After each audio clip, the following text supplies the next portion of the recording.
Hi welcome back to my channel. അപ്പോൾ നമുക്ക് സാമ്പാർ സാദം ഉണ്ടാക്കിയാലോ. അതിനായിട്ട് നെയ്യ് ചൂടായി വന്നപ്പം അതിലേക്ക് കടുക്, ജീരകം, ഉലുവ പൊട്ടിച്ചെടുത്തു. അതിനുശേഷം അതിലേക്ക് വെളുത്തുള്ളി, ചുമന്നുള്ളി, കറിവേപ്പില നന്നായി മൂപ്പിച്ചെടുത്തു. ശേഷം നമ്മുടെ കയ്യിൽ ഏതാണോ പച്ചക്കറി ഉള്ളത് അതും ചേർത്ത് കൊടുക്കുക. അത് നന്നായി ഒന്ന് വഴറ്റിയതിന് ശേഷം അതിലേക്ക് മുളക് പൊടി, മഞ്ഞൾപ്പൊടി, മല്ലിപ്പൊടി, സാമ്പാർ പൊടി ഇത്രയും ചേർത്ത് നന്നായിട്ടൊന്ന് ഇളക്കിയെടുക്കാം. അത് ഇളക്കിയതിന് ശേഷം കുറച്ച് കായപ്പൊടിയും കൂടെ ചേർത്ത് മിക്സ് ചെയ്തു. ശേഷം ഞാനിതിലേക്ക് 2 ഗ്ലാസ് വെള്ളം ഒഴിച്ചു.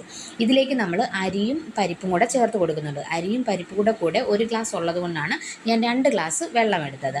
നമ്മളുടെ അളവിന് അനുസരിച്ച് വെള്ളത്തിൻ്റെ അളവും വ്യത്യാസം വരും. ശേഷം ഉപ്പും കൂടെ ചേർത്ത് നന്നായി മിക്സ് ചെയ്ത് അടച്ചു വെച്ച് വേവിക്കാം. തക്കാളി ഇട്ടുകൊണ്ട് ഞാനിവിടെ പുളി ചേർക്കുന്നില്ല, ഇല്ലെങ്കിൽ പുളി ചേർക്കാം.